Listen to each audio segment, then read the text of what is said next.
life is a series of choices. Tama ba yun? We make choices. Ngayon lang, when we woke up, actually waking up is a choice. Waking up, we can wake up but we can linger on bed. Sa bed, di ba? Medyo gumiginaw na ang Baguio City ngayon. Halata na kay Dominic.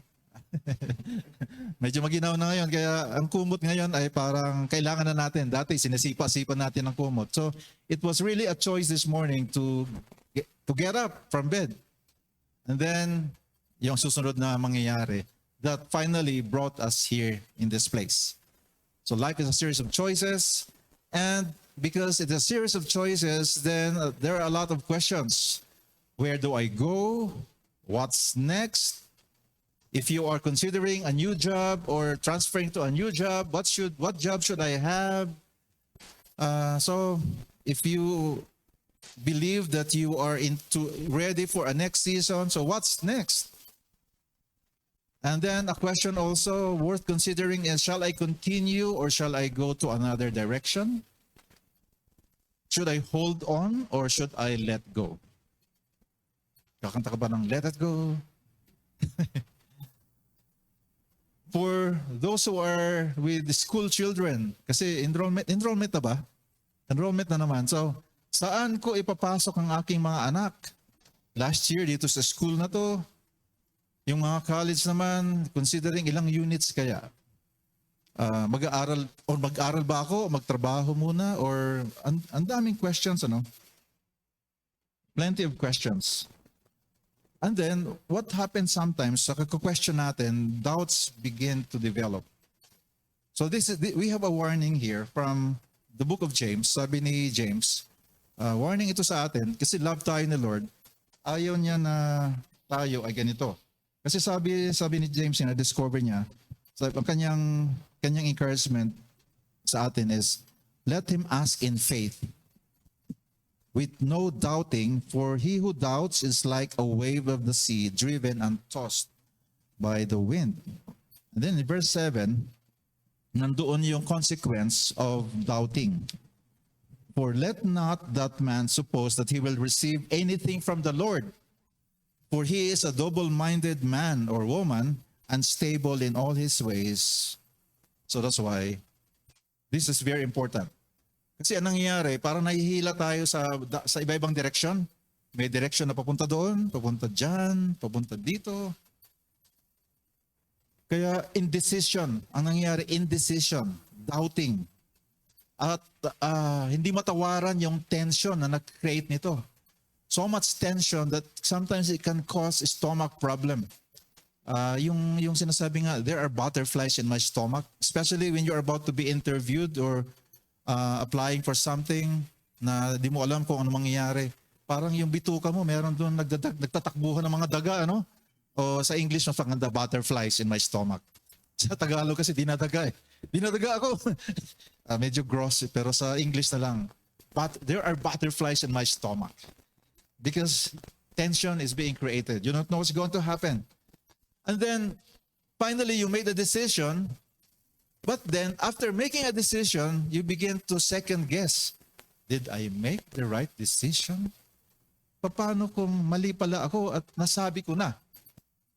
Nagpaalam na ako pero paano kung mali pala ako?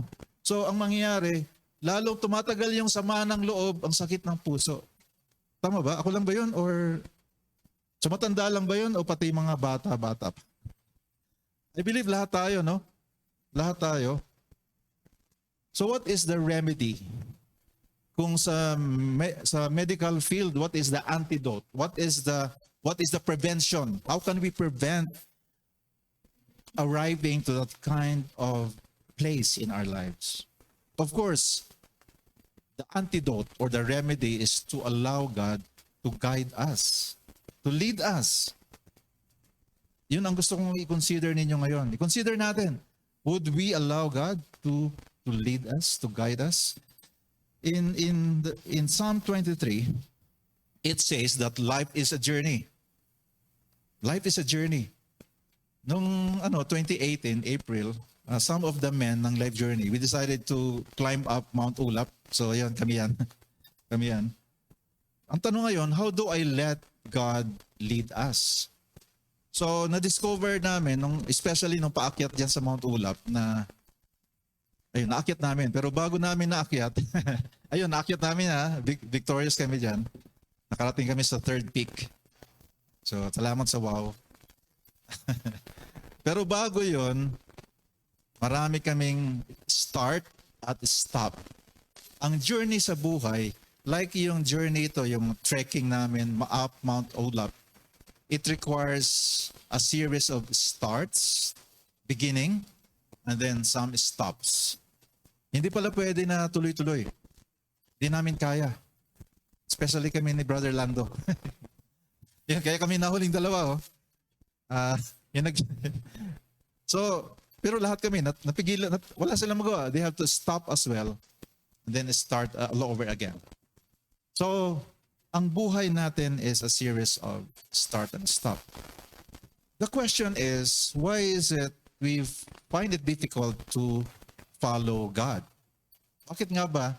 Alam na natin that we should allow God to lead us, but the question is, why is it that we find it difficult to follow God?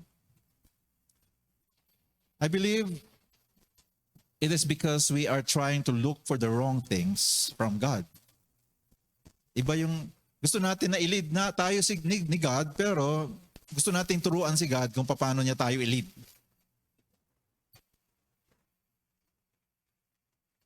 Kaya magandang balikan natin yung Psalm 23.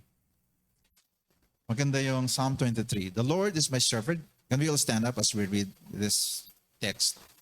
Let's read together. The Lord is my shepherd. I have all that I need. He lets me eat.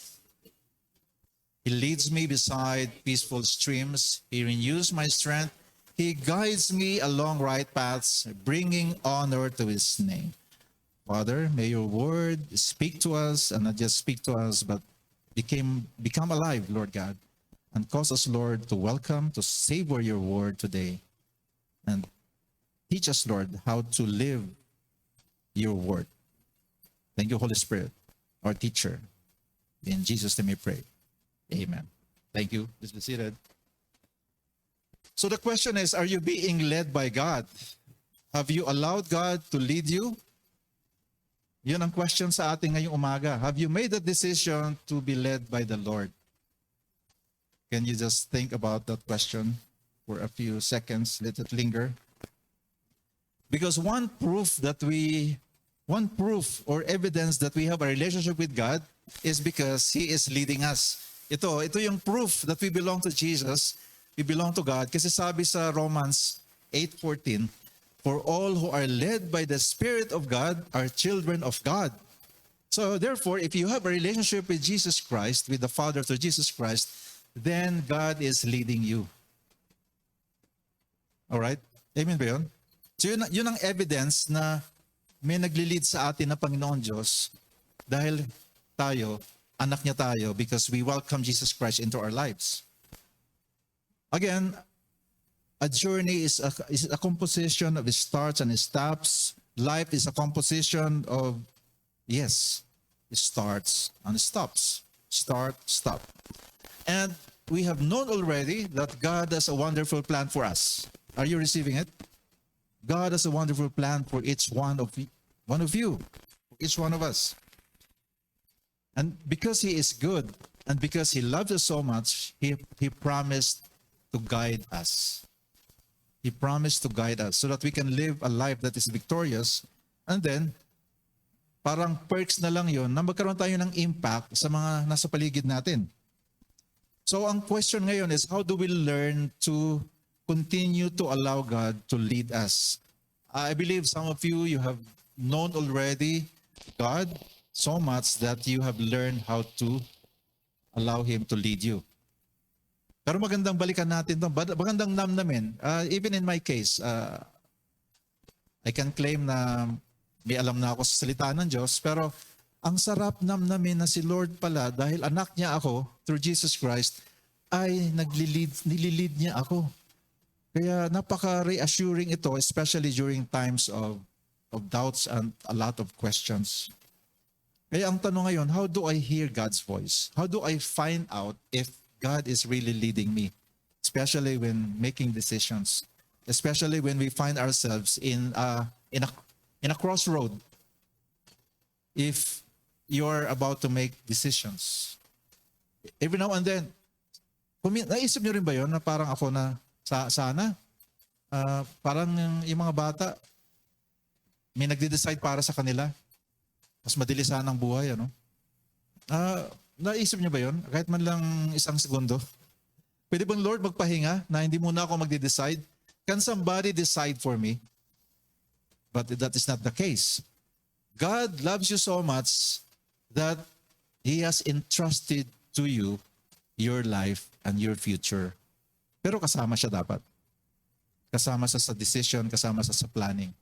Kasi hindi niya ginawa tayo na robot or dinidiktahan lang niya na ito gawin mo, ganyan.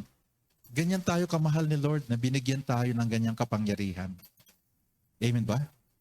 Mahal tayo ng Panginoon Diyos. So, we need to learn to stop and to start. So this morning, I'm going to present to you how to live a Spirit-led life. First muna na ipapakita ko is there are 5 things that I have to stop doing so that I can be led by the Spirit of God. First is, if I want to live a Spirit-led life, then I cannot follow the culture that does not follow God. Ayun mga ka-life journey. If I want to be led by the Spirit of God, then I have to make a choice, a decision not to follow a culture that does not follow God. Sabi nga sa Exodus 23, verse 2, do not follow the crowd in doing wrong. Sometimes nakaka-tempt na sundin yung crowd kasi, ay, mukhang ito yung uso ngayon. Mukhang mas marami sila na gumagawa ng ganyan. Siguro okay yon. Pero as we have observed, hindi lahat ng ginagawa ng mas marami ay tama pala. Actually, kung minsan, mas madalas pa yung mob, yung crowd, mali pala eh. Na ano lang sila eh, na-agitate lang sila. Yung word na agitate ay feel ko yan nung araw nung aktivista pa ako. May taga-agitate sa amin eh. Sigaw na sisigaw. So, anong nangyayari ngayon? Kami ngayon, sisigaw na rin. Tapos, walang nag-iisip, bakit kami sumisigaw? Kasi, kaya nga, maganda itong reminder ng Panginoon Diyos sa atin. Do not follow the crowd in doing wrong. Okay lang sana if the crowd is doing right. Then, of course, we can join the crowd. We are reminded by the Word of God that we cannot conform to a culture and be just like everybody else. Remember, God has chosen each one of us. He has chosen you to belong to Him. That's why you are different. We are different from the world. Hindi para ipagmalaki natin na, oy, mas magaling ako. Kundi because of God's grace, God has chosen us to be different. Why? So that we can create impact to them, so that they can experience also freedom in the Spirit of God.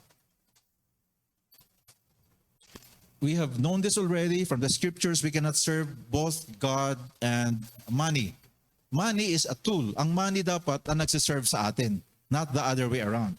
So tayo dapat nagdidikta sa money. Money is not evil. It's the love of money. So dapat yung money, tayo nagsasabi, money, dito ka pupunta. Amen? So, sabi sa Romans 12 verse 2, this is a reminder of Apostle Paul during the time when he was writing to the Roman Christians. Do not copy the behavior or values of this world. Instead, let God transform you. I believe this is also speaking to us. Amen? That we are not to copy-paste the behavior of, or the values of the world, because God has chosen us already to be different. So instead, if we find ourselves parang nangungopya na ng ginagawa ng mundo, then we allow God to change us, to transform us in the way we think. Again, this is not to create in us a holier than thou attitude. Hindi yun ang gusto ng Panginoon Diyos. Ang gusto ng Panginoon Diyos ay tayo, pag meron nakakadikit sa atin, ang kanyang comment ay, pagkasama kita, parang gumagaan yung aking pakiramdam. Pag kausap kita, gumagaan yung pakiramdam ko. It's because of the presence of God in us. So if we are copying the world, then we cannot be a blessing to others. We cannot be an inspiration to them because we are like them. You know, the reason you don't know what God wants you to do is because you are too much embedded with the culture or system of the world. And we cannot think like the world and think like God. Hindi pwedeng magsabay at the same time yon. That's why the exhortation for us, or rather the invitation, don't copy the behavior or systems of this world. Mga ka-Life Journey, God's will for you is so good. It is pleasing. That means yung will ng Panginoon Diyos, pagkasama natin siya, enjoyable yon. Nung araw kasi akala ko pag sumusunod sa Panginoon Diyos, killjoy si Lord. Akala ko noon na tuwing magkikita ang mga mama, mga lalaki, kailangan automatic tagay. It is rude for us men na mag-usap na walang umiikot.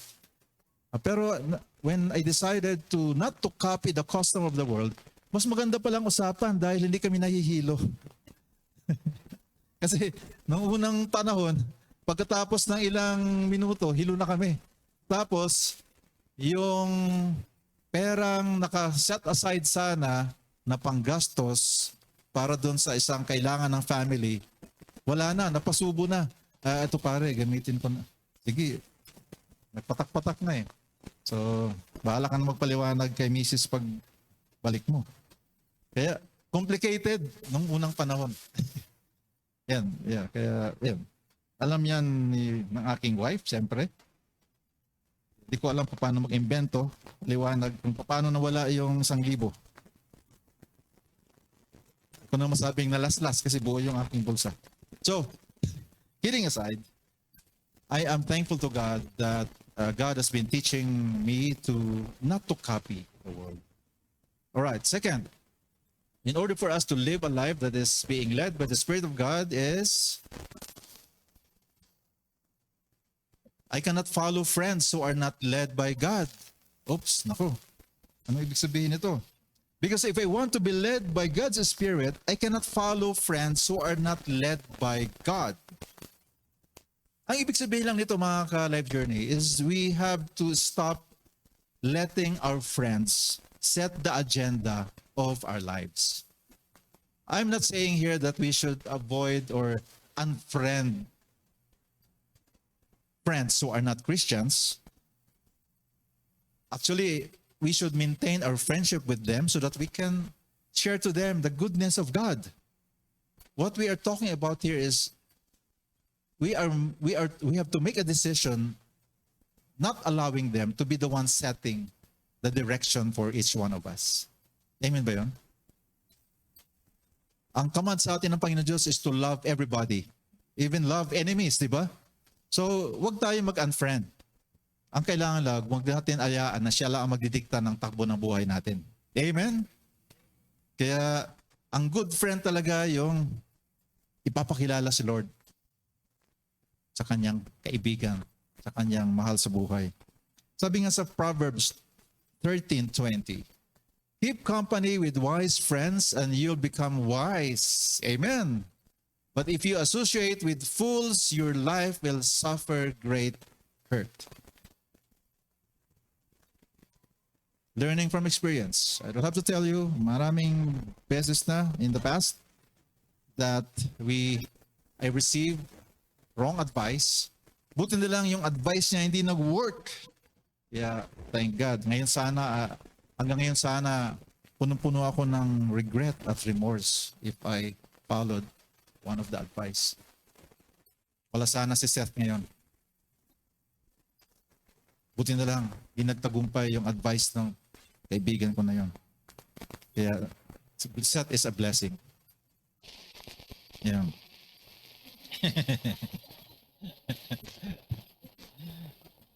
So make sure, Life Journey family, that we are getting advice from the right source.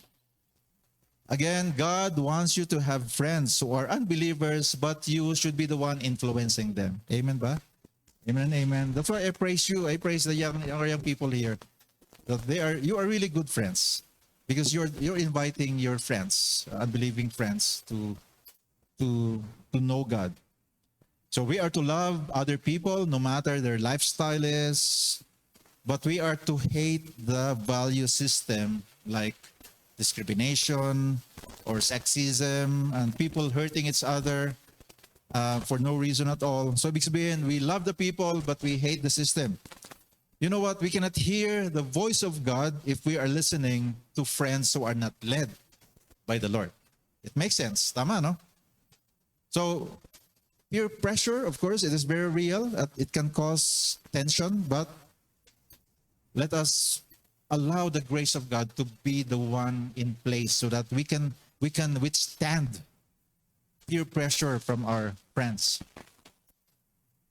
Maganda tong invitation from the Word of God ni John the Beloved. Sabi niya, "Dear children, don't let anyone deceive you about this. When people do what is right, it shows that they are righteous, even as Christ is righteous." So, meron ako dito yung papakita. Sabi sa 1 John 2:15, sabi doon, "Do not love the world nor the things it offers you. For when you love the world, you do not have the love of the Father in you." So have you noticed this? Observe this passage. And then, itabi ko yung John 3:16. Sabi dito, "For this is how God loved the world, He gave His one and only Son, so that everyone who believes in Him will not perish but have eternal life." So, mukhang may problema tayo dito, no? Sabi dito, "Do not love the world." Tapos dito, si God, He loves the world so much that He sent His Son, Jesus. So, quick Bible study tayo ngayon, mga ka-Life Journey, para makatulong to sa atin. Kasi sooner or later, you will encounter this, and then, bakit si Pastor hindi na-clarify to? So, it is my duty right now to provide clarity to these passages that seems to be conflicting against each other. So, let me present.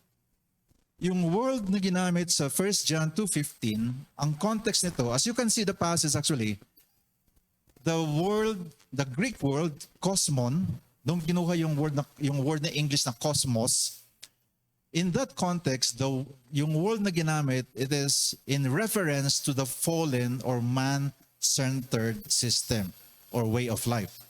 Yun, pag sinabing world doon, it is the culture, the man-made system that is coming from the fallen system influenced by Satan himself. So yun ibig sabihin niya, no? Pag sinabing world sa 1 John 2:15, it's about the culture, the prevailing system, the set of beliefs. So punta naman tayo sa John 3:16. Yung context naman dito, for God so loved the world, ang context dito is the world is humanity. People. So nakita nyo na ang kaibahan, ano? Mga ka-Life Journey. So in case na merong parang may conflict ito. Walang conflict because it is being used in different contexts. Amen? Okay ba? Nakatulong ba ito, mga ka-Life Journey? Alright, so if we have to use now ngayon yung translation na ganito, "Do not love the human system." So, okay, mas klaro yan, no? "Do not love the human system nor the things it offers you, for when you love this world, you do not have the love of the Father in you." And that makes sense. Because if you are receiving the love of God and you love Him in return, then you cannot love the system of the world side by side with the love of God. Is it logical naman yun, ano? It makes sense. And then, dito naman sa John 3:16, "For this is how God loved the people. He gave His one and only Son." All right, so that clarifies things. Okay, so that brings us to the next. Ito pala, may question ako sa inyo. Have you heard this question?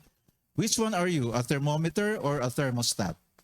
Kasi ang pinag-usapan dito, you cannot follow friends who are not led by God, because you should be the one influencing your friends. So ang question ko sa inyo, mga ka-Life Journey, even those who are online, which one are you? Are you a thermometer or a thermostat?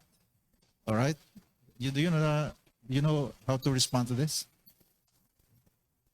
No. Salamat sa honesty. So, ito ko, diretso na. What is a thermostat? Or thermometer muna. Ang thermometer ay nire-reflect niya kung ang prevailing temperature. Ano ang existing na kalagayan. So, ano lang siya? Reacting. Yung thermostat, pag sinet mo yung thermostat kung anong temperature ang gusto mong mangyari, yun ngayon ang hahabulin na marating. So, if God has designed us to be influencing the community so that they can experience the goodness of God, then we should be thermostats. Tayo ang magsaset ngayon ng environment, ng temperature, quote-unquote, so that it will reach that desired goal. Amen? So, question, are you a thermostat or a thermometer? Very good, pupils. Good. Galing ng class na to. So, that brings us to the next. If, in order to live a spirit-led life, then I cannot look to other sources beside God.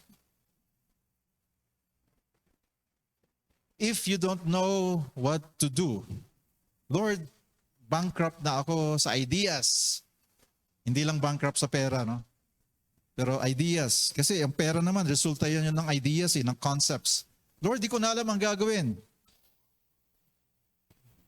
If you have read The Purpose-Driven Life, ang invitation doon, kausapin mo yung gumawa sa'yo, yung manufacturer.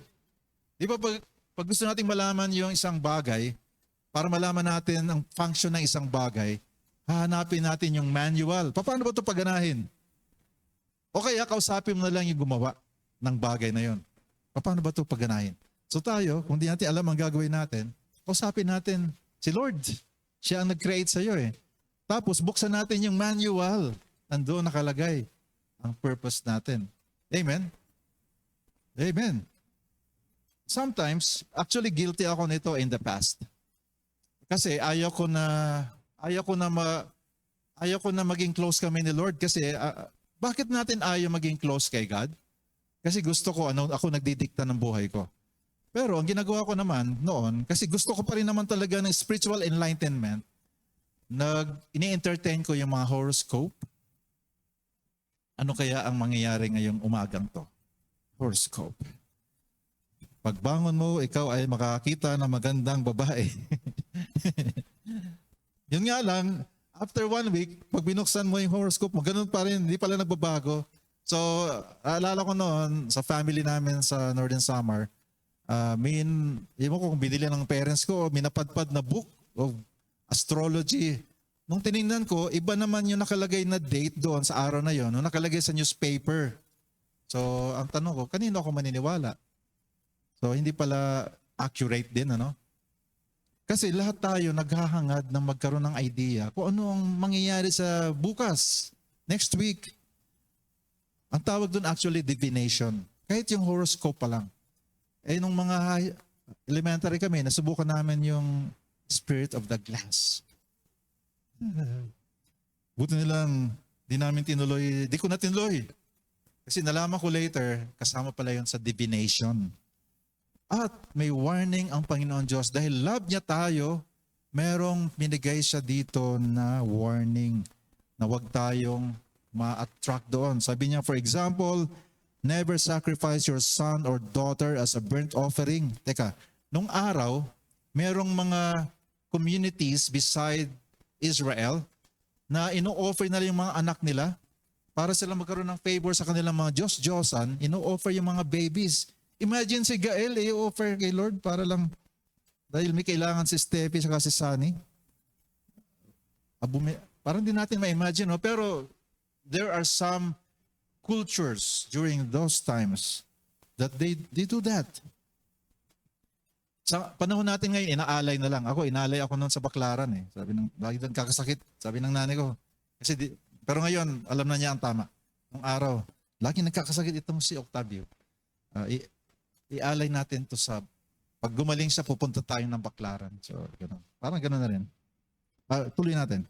And do not let your people practice fortune-telling or use sorcery or interpret omens, or engage in witchcraft, or cast spells, or function as mediums or psychics, or call forth the spirits of the dead, still the spirit of the glass. Anyone who does these things is detestable to the Lord. It is because the other nations have done these detestable things that the Lord your God will drive them out ahead of you. You have encountered already in the scriptures that Satan masquerades himself as the angel of light. So, mga kaibigan, kay God tayo. Source natin si God. Amen? Now, to continue to live a life that is led by the Spirit of God, I must stop being led by my circumstances. Merong iba, ay, na-miss ko yung flight ko. Siguro will ni Lord yun. Pero ano ba tang talaga nangyari? Nagising, late nang nagising. Na-late akong gumising ngayong Sunday, will ni Lord yun. Ay, hindi ako nagpaparinig. Siguro, nag-repent na. Kasi we could come up with a lot of excuses para lang sabihin na, kasi yung circumstances we can blame everything. We blame the weather, we blame si mayor, we blame the president, we blame the cat in the neighborhood. Wala kang cat, dog. Basta naghahanap tayo ng circumstance para masisi, except ourselves. Kaya meron dito in the book of Acts, chapter 27, may story dito. Si Apostle Paul, nakakadena siya, dadalin na siya kasi magkakaroon ng trial. Ang kanyang violation, nagpipreach siya ng salita ng Diyos. So anyway, isasakay siya doon sa isang ship. Tapos sabi ni Apostle Paul doon sa ship captain, ito sa Acts 27 ito, story. Sabi niya, huwag muna tayong maglayag. Kasi pag naglayag tayo ngayon o bumiyahe, tayo ay makakasumpong ng storm sa dagat. At tragedy ang resulta. So nagbigay na si Apostle Paul ng spiritual warning. Ngayon, narinig yun ng captain saka yung mga crew ng ship. Tapos, pagdating dun sa verse 13, kasi noong time na yun, walang hangin, walang kahangin-hangin. So, para sa mga taga-barko, okay lang yung sinabi ni Paul. Maya-maya, nung nagkaroon ng gentle breeze, nagkaroon ngayon ng hangin, ang kanilang decision, dahil ang circumstance ay favorable, may hangin na. Kasi nung araw, sailboat, di ba? Noon, wala pang engine. So, nakadepende sila sa power ng wind. So, that's why sail-driven. So sabi nilang mga crew, may hangin na. We can proceed, even if they have heard the warning of Apostle Paul. So as we know the rest of the story, they proceeded and then they encountered a storm. Along the way, the ship was wrecked. Totally wrecked. So, kasi, ang akala ng mga crew, ang circumstance kasi ay mukhang maganda kaya tuloy lang. Let me also tell the story of Jonah. The Jonah. Si Jonah sa Old Testament. Di ba inutusan sa ni God to go to Nineveh to inform them that they still have hope. If they will listen to the Lord, then they will be forgiven and their country, their kingdom will be transformed. Ngayon, si Jonah, disobedient kay Lord. So ang ginawa niya, instead na papunta doon, dito sa pumunta, nag-book na siya ng kanyang ticket. At nakabili siya ng ticket sa barko. Kaya, pwedeng sabihin yun, ay, okay to, sign ito na will ito ni Lord. Siguro hindi na matutuloy na utusan niya ako kasi nakabook naman ako. Ito, tapos nakabili na siya ng ticket, pinasakay siya, so okay pa rin. So siguro nga, okay na, Lord, okay na, no? Hindi na ako tutuloy doon. So nakasakay siya, nakaalis yung barko. So if I was Jonah, I could have been thinking, mukhang okay na siguro, nagbago na siguro ang isip ni Lord. Pero alam natin ang story, di ba? Nadamay tuloy yung lahat ng sakay sa barko. Ano ang circumstance na tinitingnan ni Jonah? Kasi mukhang favorable naman lahat eh. Mukhang umaayon naman lahat sa kagustuhan ko yung circumstance. So, okay lang na i-lead ako ng circumstance. Pero hindi pala yun ang kagustuhan ng Panginoon Diyos. Kaya nga kung minsan yun ang, mas madali kung minsan na mag-decide tayo na wag na tumuloy kung merong mga harang eh. Siguro will ni Lord na wag kong ituloy kasi ang daming harang. Pero pwede rin harang pala yun ng kalaban. Pero kung minsan mas madali tayong matempt pag walang harang. Parang smooth sailing lahat. Ibig sabihin, Lord, okay lang. Of course, I experienced that. When I received the calling to be a pastor, tapos during that whole year, mukhang di yata matutuloy. Kasi may mga nangyari. So, sige, okay na Lord. Yun pala, di pa pala tapos yung kwento. So, I have to listen to the Lord. So, I must stop being led by my circumstances. Sino mag-lead? Si God. Amen? Amen ba? And number 5, I should stop doing this. I cannot be led by my feelings because emotions are temporary. Pag ngayon, inis na inis ka, mamaya pag lumamig ng ulo mo, may masmasan ka, magbabago ka ng decision. What if kung na-release na yung decision and then it cannot be taken back? Wala na. Kasi ang emotions, temporary lang talaga, di ba? Pwede ngayon, ang saya-saya mo, kaya nag-decide ka, sige, okay lang, okay lang. Kinausap pa ng anak mo, ang saya mo, sige, okay, okay. Kaya nga, yun ang ginagawa ko noon sa aking parents eh. Namali. Pag ang nanay ko, ang teacher, may kausap na may ibang teachers, tapos ang saya nila, ali-aligid na ako doon. Nanay, ganito, magpapaalam na ako. Si nanay masaya, sige, sige. Tapos maya-maya, hahanapin na ako kasi mali pala, naisahan ko pala siya. Pero yung pala, hindi ko sa tunay na naisahan. That's what we thought. So, feelings lie. Sometimes, kasi nakalagay sa Bible na meron daw karugtong na peace. If we make a decision, if it is coming from God, then there is peace. Mga ka-life journey, yes, that is true, but let us consider not just peace. Peace is a good thing.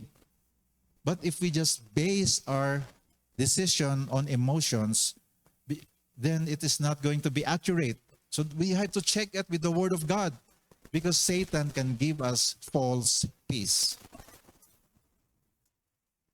Ito may, again, warning sa atin. God loves us so much na meron ito, Proverbs 14:12. It says there, you may feel you are on the right path, the right road, and still end up dead. Ang ka-life journey. It's a very loving reminder for us that everything I can feel right, but that is not the right thing.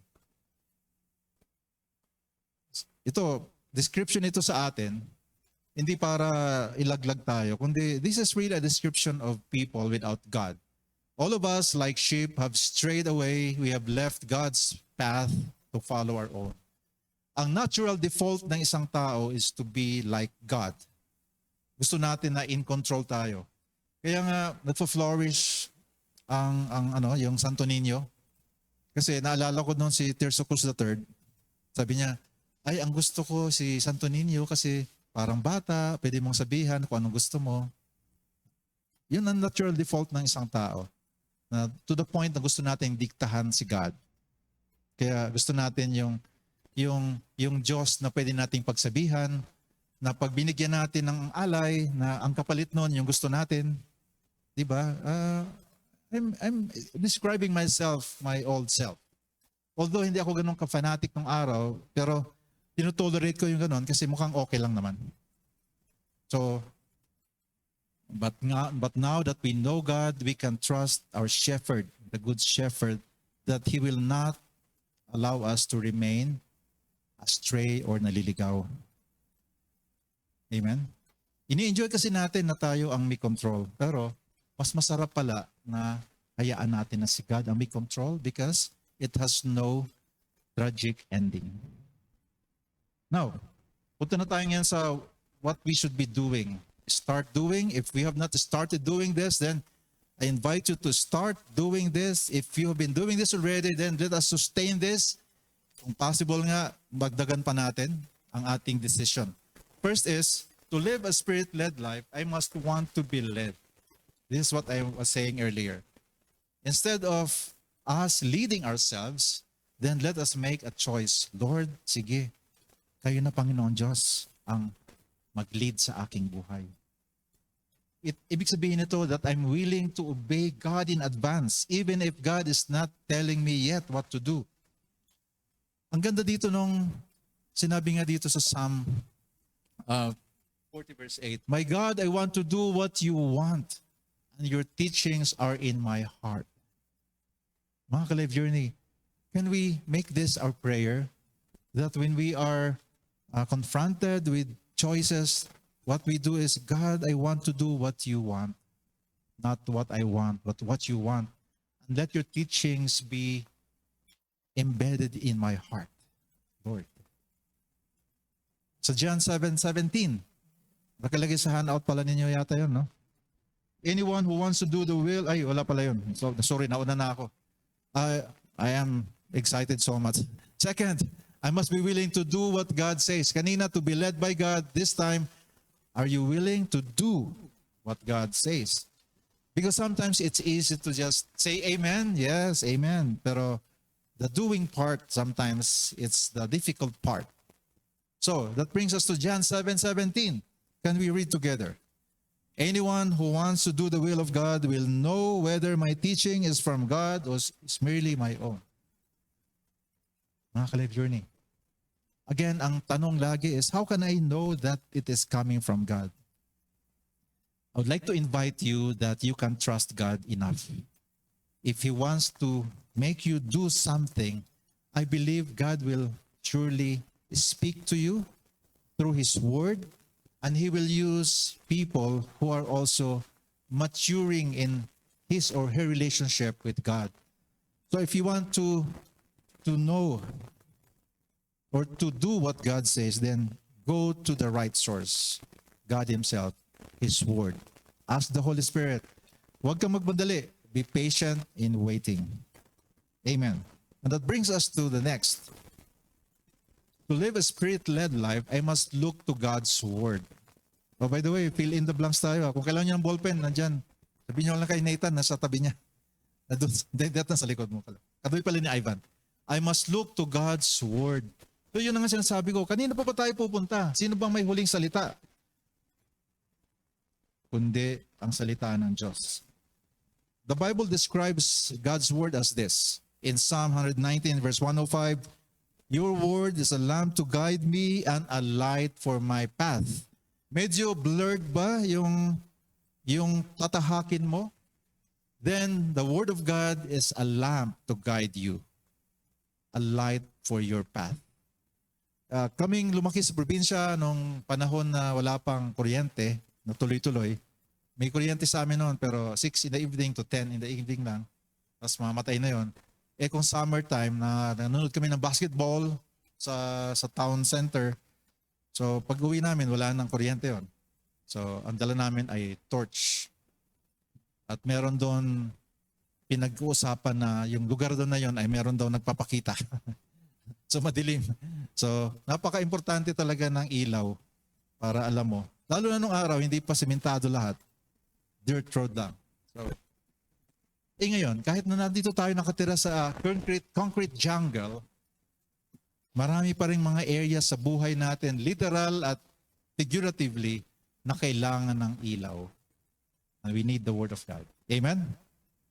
Non-negotiable. Para sa isang believer and follower of the Lord Jesus Christ, it is non-negotiable for us not to go to God's Word. Or else, we will end up lost. Christian ka na nga, pero naliligaw pa rin. Of course, trust God. Trust God. Trust God always. You know, God's will is found in God's Word. You want to know the will of God? Then go to God's Word. And God's will never contradicts God's Word. Bear this in mind, mga ka-Life Journey. Nasa salita ng Diyos, we can find there, we can have a revelation, an idea of His will, and then God will never contradict Himself. That's why if you find yourself nasa isang conflicting na sabi dito sa salita ng Diyos ganito. Tapos, pero parang alanganin yata. Kaya that's why you need to make sure that you are immersed, magbabad sa salita ng Diyos. Because God will never contradict Himself. Amen? Number 4, to live a Spirit-led life, I must ask the Holy Spirit to be my guide.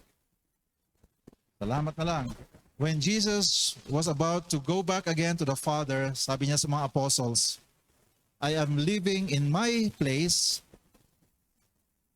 The Holy Spirit will come. He will be your comforter. He will be your doon ginamit yung parakletos, yung guidance counselor. So bawat isang follower ni Jesus Christ, meron tayong personal na guidance counselor. Nung nag-aaral pa tayo, ang guidance counselor, iniiwasan natin. Mister mo kada, punta ka daw sa guidance counselor. Bakit? Pero sa atin ngayon, nakusapin ka ni guidance counselor. Yes, salamat na lang. We need our personal guidance counselor. Amen? The Holy Spirit. Now, the question is, are we asking? Because if we are not asking, then we will not receive. Sabi, kaya nga, ito yung reminder ni James sa atin, you do not have because you do not ask God for it. Lord, I don't know what to do. Lord God, I am in a quandary. Are you asking the Holy Spirit to guide you? Are you? If you are, then praise God. If you are not, then go and ask the Holy Spirit. Magandang prayer pa rin to. Can we pray this? Basahin natin ngayon. Teach me how to live, O Lord. Lead me along the right path. Ang gandang i-memorize ito, no?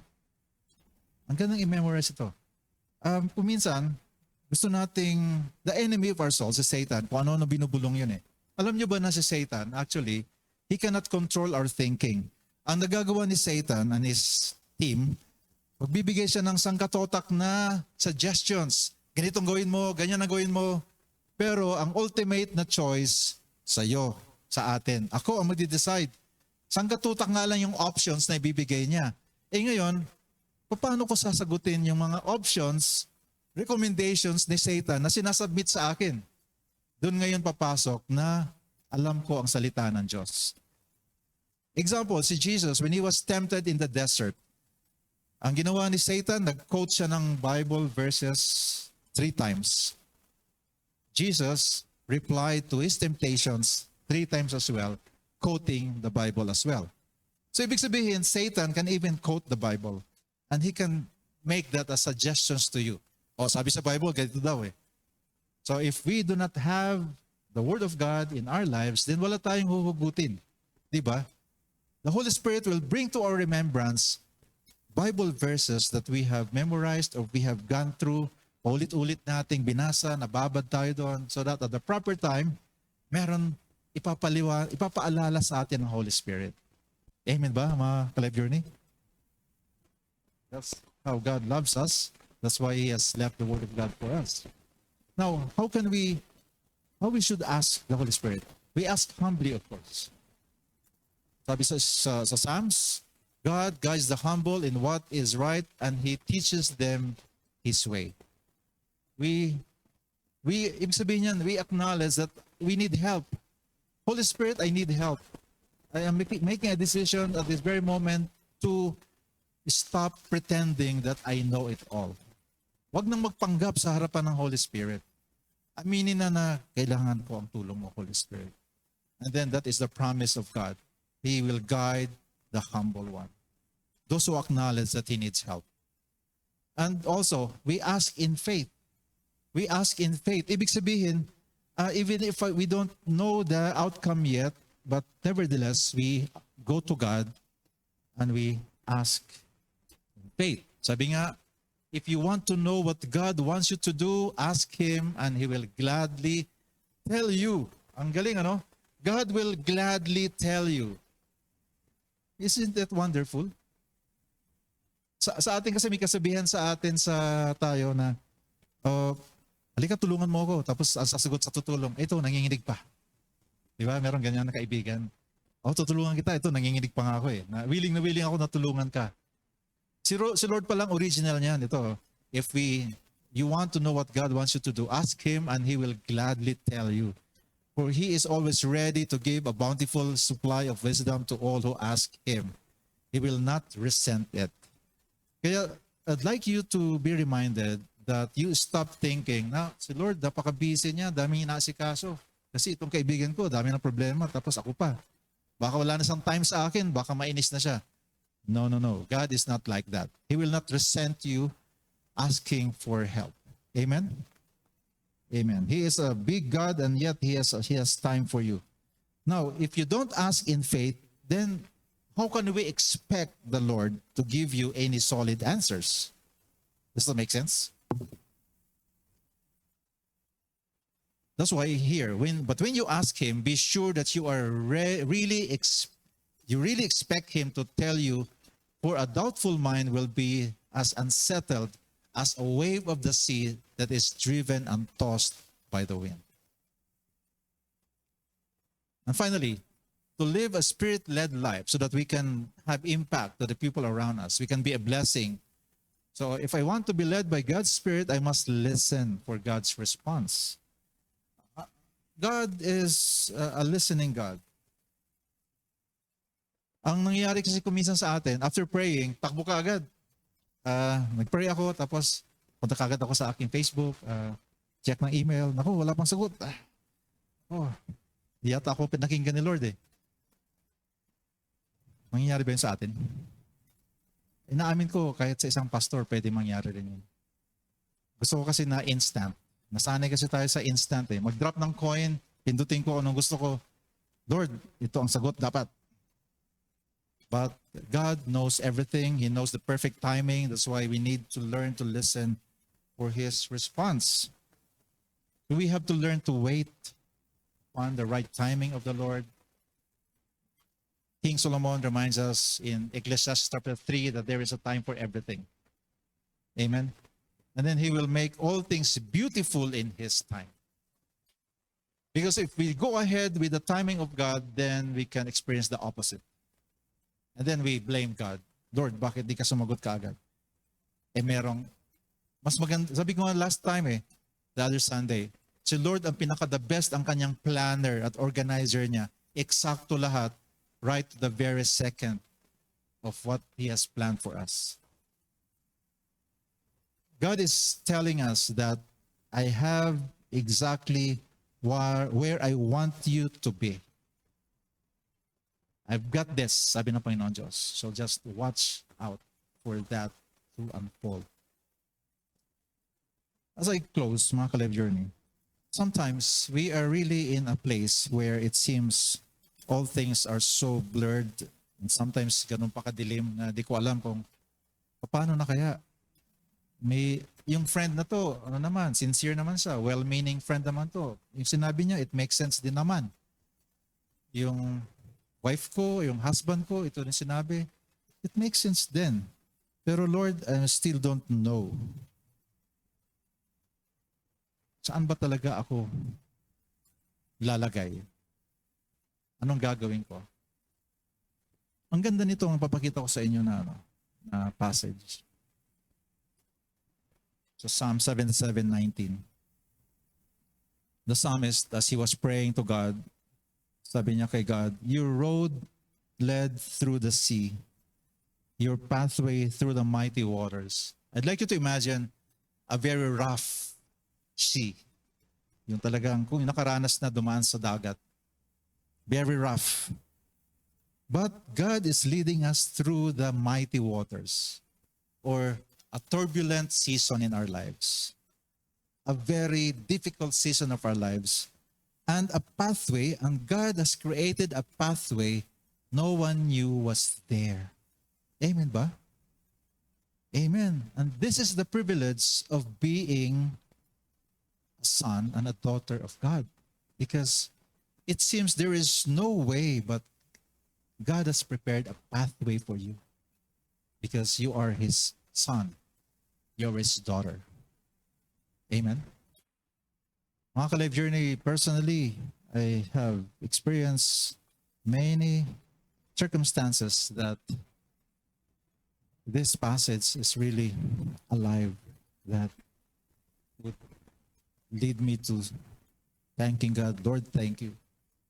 I thought there was no way, but Lord, your road led through the sea and your pathway through the mighty waters, a pathway no one knew was there. Let's stand up. Let's stand up, please. So we are going to pray today that we would like to stop being led by our circumstances, that we will not allowed to be mastered and manipulated by our moods, that I will be willing to do whatever God would tell us to do. So let's pray. God, thank you for your word today. Thank you, Lord God, for allowing Life Journey to be in existence for 12 years, so that we can continue, Lord, to learn to live lives that are being led by you. And so therefore, Lord God, as we go on, we are making a decision. I am making a decision not to be led by my circumstances, that I will not allow to be mastered and manipulated by my feelings, by my moods, by my temperament, by my temper or lack of it. And instead, I pray, Lord God, that each one of us will decide to be willing to do whatever you want us to do, or you're telling us to do. Sometimes we don't have to understand it immediately, but because of this loving and trusting relationship with you, Father, through your Son, Jesus, we will trust you. I would like to take you to say yes in advance, Lord God. Help us to remember that your will is found in your word.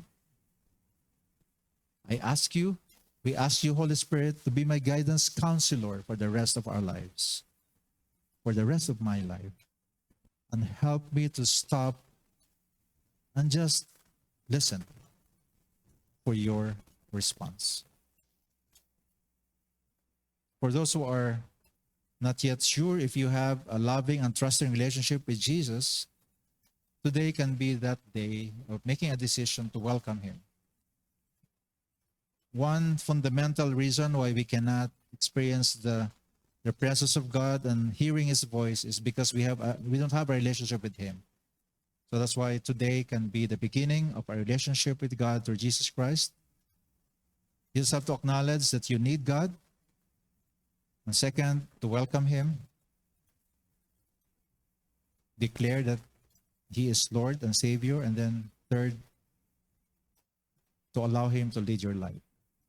If you are that person here on site and online, then I can lead you to this prayer today. God, I believe I need you. I have done things that have been messing up my life.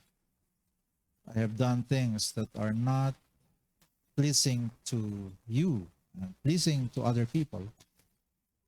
In short, I have committed sins against you and against others. So I need your forgiveness. At the same time, Lord, I confess that I need a Savior. I need a Lord, and that is you, Jesus Christ. So therefore, I invite you to come into my life. I open my life to you right now. And from this time on, lead me, Lord God. Direct my life. Amen. If you have prayed that prayer for the first time, then let us know, even those who are online.